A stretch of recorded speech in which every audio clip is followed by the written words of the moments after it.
Good morning, grasshoppers. Good afternoon and good evening. We're about to see perhaps the most famous hanging pawns game of all time. The following game is known by every title player, whether or not they recall it. They've been exposed to it, learned from it, and ideally, hanging pawns is one of the features of a position where you can have a good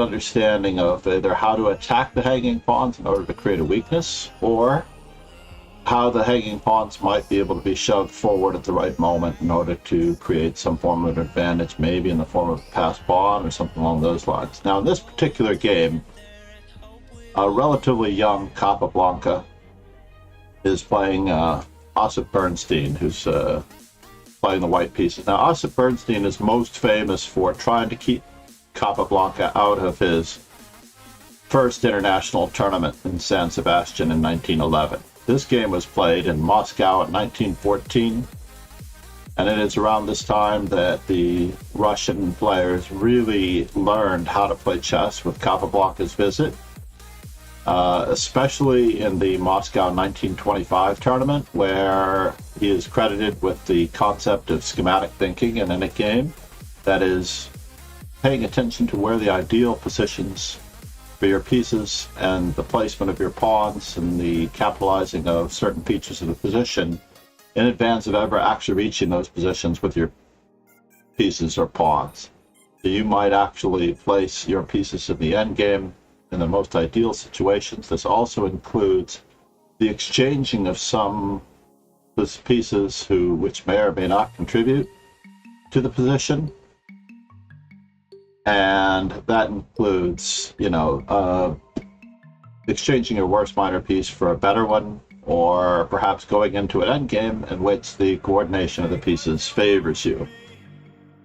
In this particular game, Capablanca's opponent, Bernstein, was a very positional player, and it was common in those days to answer d4 with d5. The Queen's Gambit, of course, attempts to displace the d5 pawn so that white might be able to take over the center with the classic pawn duo e4 and d4. However, if black does not accept the bait, it is commonly declined with e6, and after knight c3, knight f6, we reach perhaps the most easily understood situation where both sides are attacking and defending the center, fighting for the white squares in the center, and black is also preventing the move e4. So commonly played today is a move like bishop g5 or c takes d5, the exchange variation, which we'll go into in detail on another video. However, in this particular case, Bernstein plays the rather nondescript knight f3, which is today popular in concept in coordination with the Queen's Gambit with bishop f4 rather than bishop g5. It is very popular with Magnus Carlsen and others. Now, Capablanca playing black, of course, is, let's just say he's not necessarily the most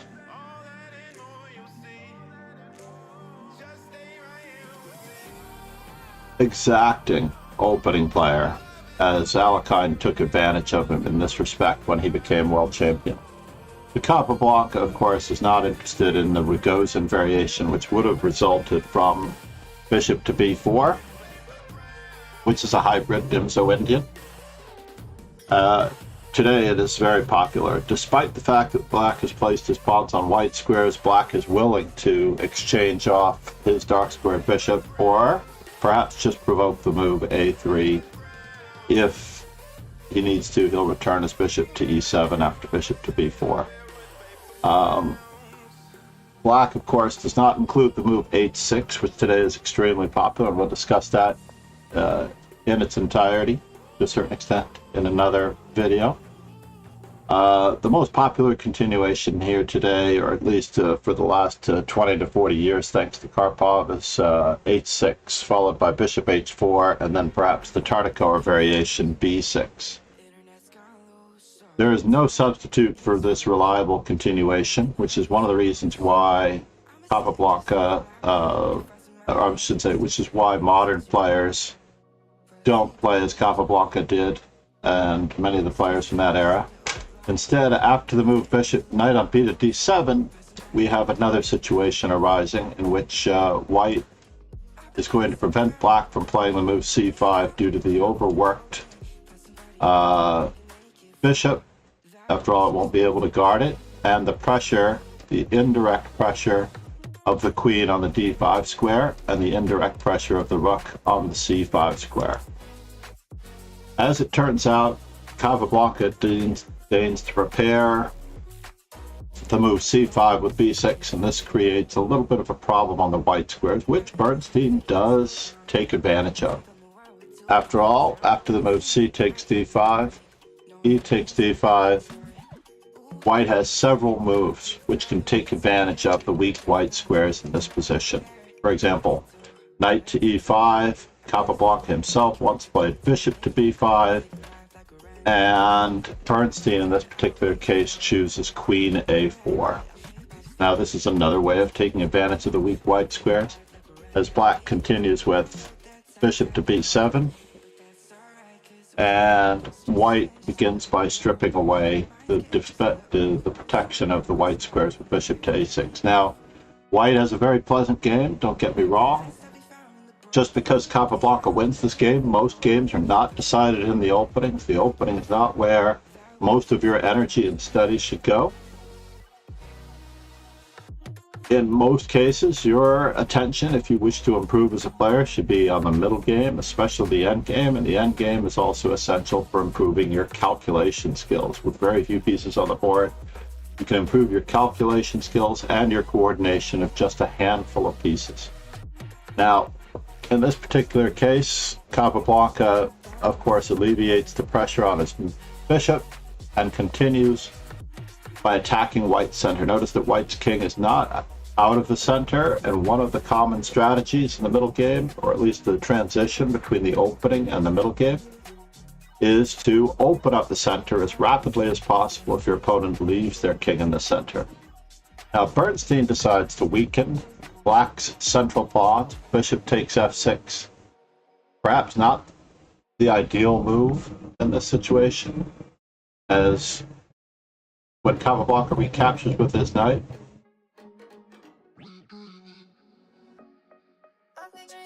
the simplified position affords a bit of king safety for white, not having his king in any danger. And then Bernstein moves on to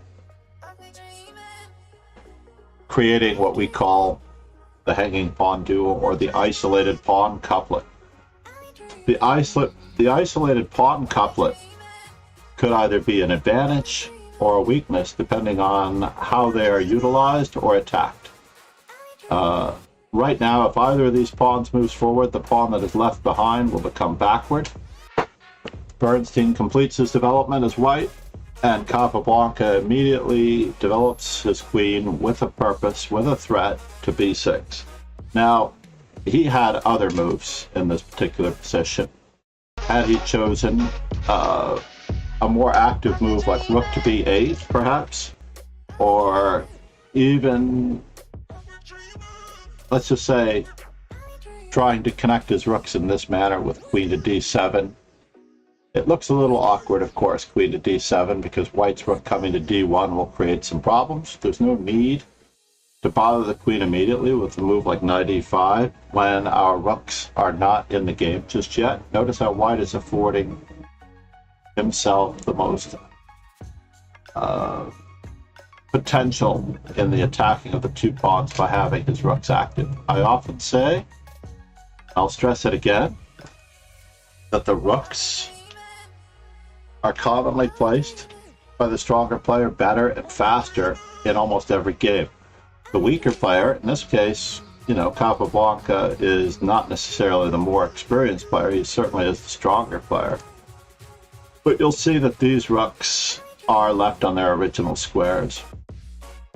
So instead of queen to d7, or instead of rook to b8, which would be the optimal move for creating counterplay, Capablanca chooses queen to b6, and of course with the backward placement of that queen, Bernstein flinches. Now, it is common for weaker players to believe that their queen is worth more than their opponent's queen.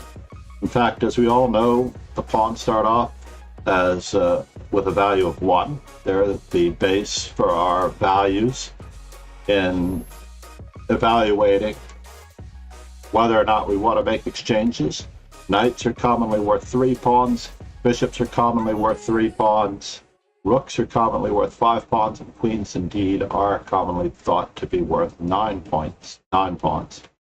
I try to stay away from the word points because there are no points awarded. It's not a game show. You have to term these pieces in value of what or how they contribute to your position.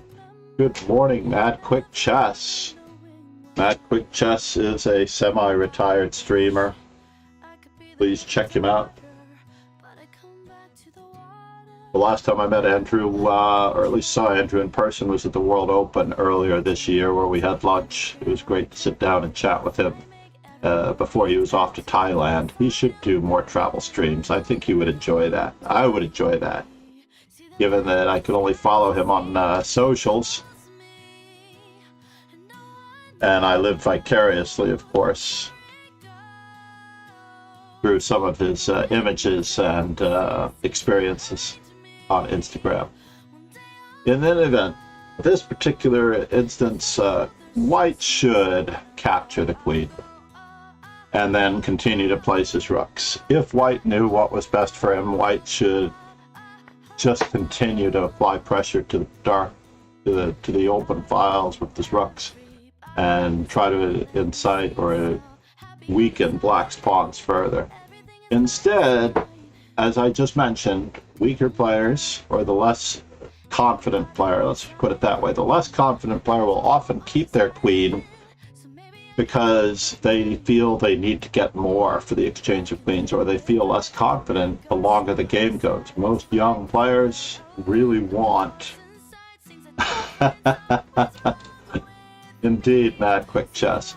Most young players just want to end the game more quickly, hence the 4-move checkmate and other things being popular amongst weaker players, the fried liver / Italian game, 2 knights defense where they go after f7, etc. Those types of attacks appeal to younger, less experienced players because they are pressuring for more immediate results. They're not confident in their game in the long run. Which hence why I would definitely recommend studying the endgame and being more confident in it. Yes, I forgot about Mad Quick Chess and the poker. He's not necessarily... Mad Quick Chess is not encroaching on Brad Owens or Andrew Neem's content in any way, but maybe he should think about it. I believe that it would be a very popular stream. He's got a lot to offer. He shouldn't be just keeping it all to himself. So in this particular position, now Capablanca has to make a very big decision. This is where you might pause the video and decide just how you're going to go about continuing in this position as black. There are several moves that are better than the move that Capablanca played. However, Capablanca's move has a decent effect, right? Yes, we're going to have a short study stream for YouTube, subs only chat, if you hadn't noticed, in order to offer something on YouTube from the book Understanding Pawn Play, which to me is one of the key books for both instructors and students to get familiar with the classic games that illustrate isolated pawns, passed pawns, pawn islands, hanging pawns, etc. Double pawns, for example, are explained all in that book. So in this particular position, one has to decide the placement of the rooks. One has to decide whether or not it's worth it to play for the push with either d4 or c4, or even how to utilize the outpost square e4. Now, if this were just an isolated pawn position, with d5 being the only isolated pawn, knight to e4, supported by a rook on the d file, could actually try to claim space here. After all, knight to e4 And if that knight is captured, the d3 square becomes very weak, and it would provide a lot of leverage for black. After all, once the knight is gone from f6, the bishop may be able to become more active on f6. However, if you've not already decided in this particular position on your course of action, one of the best methods is to look for 3 candidate moves. Don't try to look for the best move. Look for all of the good moves in the position, and only once you know all of your candidates for being the best move, then you'll be able to sift between which one is a good move, which one is the better move, and which one may be the best move. For example, in this particular position, Capablanca, according to modern day engines, did not find it. He chose the very dramatic move c4, allowing his opponent this blockading square on d4, and possibly even setting up a trap. I'm not entirely sure how far ahead Capablanca saw into this position that he may or may not have been able to set up a trap for his opponent. Better moves in this position might have been to shift the queen toward the king side with e6, or to reinforce the possibility of knight e4. Rook on f to d8, for example. Or rook on a to b8, putting pressure on b2 square. Certainly we could also play other moves in this position. All of these moves lead to equality, as black does not have anything directly to fear. Instead, when Capablanca moves his pawn forward to c4, white plays a rather standard move, rook on f to d1, possibly as good as the potential doubling of rooks with rook to c2, rook to d2. And now Capablanca, as the younger player, as I mentioned before, Capablanca decides to activate his rooks.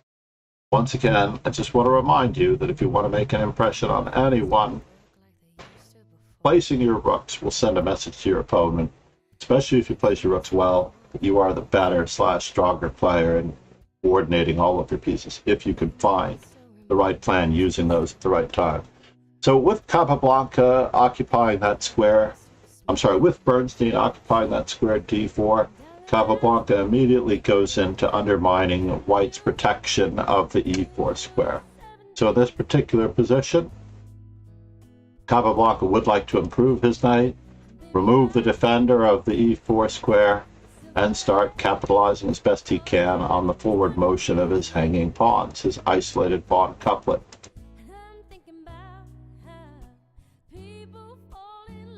Good morning, Lauren. Good day.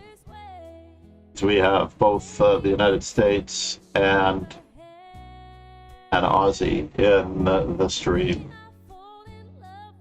Well, I can't fault Bernstein for his choice. There are many moves to continue doubling rooks with rook to c2, perhaps even trying to harass the queen and keep the knight on the board with a move like knight a4.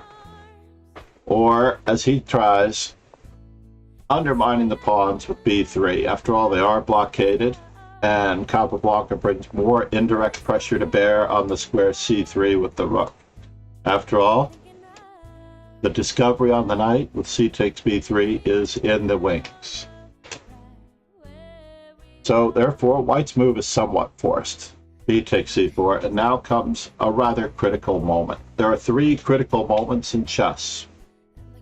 There are a minimum of 3 critical moments in every chess game. 2 of them are the transition between the opening to the middle game, keeping your pieces coordinated while improving your position. Transitioning from the middle game to the end game, trying to get the better end game or trying to improve your end game if you're in a worse position. And lastly are those game-changing moments. The third and many more might concern game-changing moments where you have to make decisions that will change the outcome of the position or change the assessment of the position in your favor. So in this particular position, personally, I might have had a difficult time, if I were a younger player, with the concept of putting more pressure on the c3 knight, or considering recapturing, which would be a mistake, on c4 with the rook. After all, if we capture on c4 with the rook, White immediately removes the defender of the rook while counterattacking black's queen. And we're in a little bit of a lurch here, as we have no way to defend these two major pieces as they are being attacked. We do not have an in-between move, because this is not enough material for our queen. Although it may appeal to some who are fans of Magnus Carlsen, or who used to be fans of Magnus Carlsen, depending on how you interpret the current chess drama. But basically, a rook and a bishop with one pawn less would certainly not be optimal here. White has many things to do, capitalizing on the isolation of this pawn, the threats with the outside pawn, the 4-3 pawn majority on the king side. It's just too great for white. Going back to this critical moment, it is obvious that we have to recapture with the pawn, which now becomes an isolated pawn. Remember, this book is all about understanding pawn play. Drazen Merovich is a wonderful author, and he does a great job trying to explain this across a number of classical games. White continues to put pressure on the c4 pawn by preparing to double his rooks, and Capablanca uses this opportunity to create counterplay with his knight, and harass the rook, while centralizing his knight and getting his pawn one move further up the board. So here we are in this particular position as white completes the application of pressure on this pawn, and now Capablanca sets his trap. The trap begins with a tacit draw offer, honestly. He is placing his rook on a square where it might be attacked by the knight, which Bernstein accepts. Places his rook rather keenly on a square where the knight can attack it again, and then offers him another tactical opportunity to attack his rook and the pawn at the same time. And it is just at this particular moment that Capablanca decides to return his rook to bother the knight, and of course the game is still very, very equal if white outposts his knight on the d4 square and maintains the status quo. Black could be a little better due to the activity of his rooks around the passed pawn. The passed pawn is creating opportunities for black. However, in this particular position, Bernstein bites, simplifying the position and allowing a bit of a further tactic. And we'll give everyone just a few moments. This is where you might pause to try to find the shot that every strong player, every master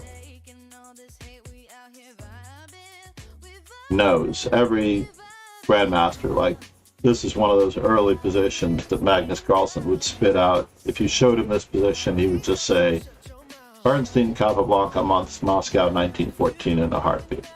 Chescudo, good morning. We'll give Chescudo another shout out as well, while everyone is looking for the key move for black.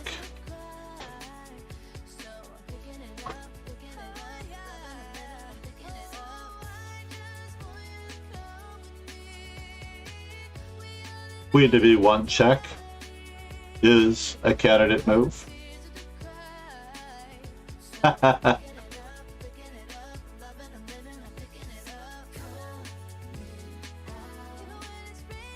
Chescudo was last seen playing chess.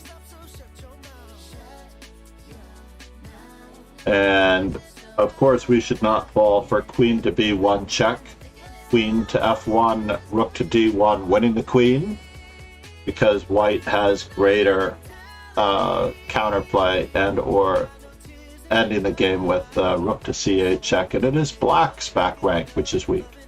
I commonly refer to these particular moves as moves in which you take advantage of as many weaknesses as you possibly can in the position. And this position is no different from any other in the taking advantage of the weaknesses. For example, the rook is unprotected, the queen is unprotected, and the king is unprotected. Therefore,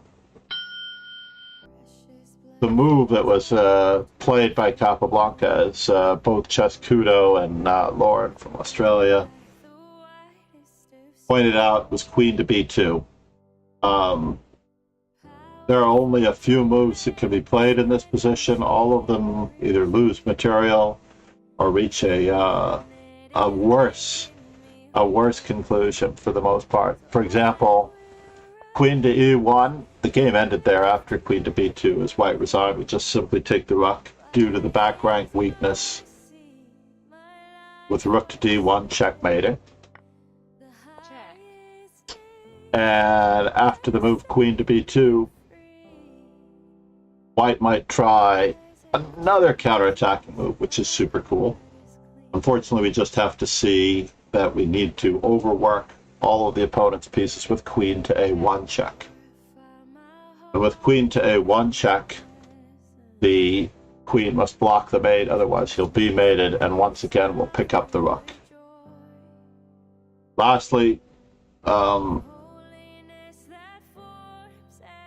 we could try rook to c2. And in this particular manner, rather than queen a1, we need to keep our eye on the rook with queen to b1 check. And after queen f1, queen takes c2. I hope you've enjoyed this Understanding Pawn Play in Chess by Drazen Mirovich snippet. I highly recommend this book. It should be reprinted. It should be redone, perhaps by Quality Chess. It was previously done by Gambit, which I believe later became Everyman. I could be wrong. Publishing. And in any event, thanks everyone for being here. Yeah, losing like this hurts indeed, Chess Kudo. Absolutely. Thank you all for being here. We are going to move on to our Carissa Yip birthday stream. Carissa Yip, yes, I am a Yippie. I'm a big fan of Carissa Yip, and she is easily one of the most promising young players among the ladies. There are others. I don't wish to denigrate or forget about any of them. However, this game, of course, is immediately over, and it is why Capablanca resigned. Capablanca's opponent resigned after the move queen to b2.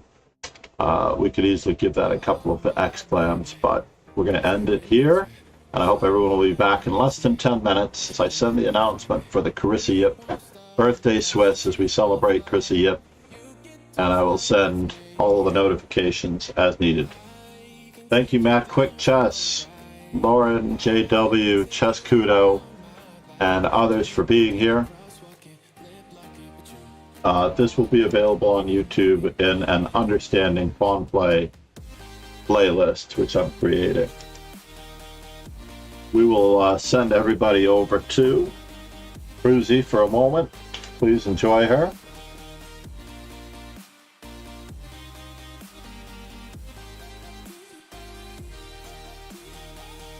She's certainly one of my favorite Hungarian streamers. I am part Hungarian, I believe. Eastern European on my mother's side. Polish, Albanian, Romanian, I don't know. But in any event, on my father's side, we all know where that goes. In the land of Scotland and also, to a great extent, Europe. Matt Quick Chess, thank you very much for being here. Cheers, everyone, and ciao. Have a great day. See you again in 10 minutes.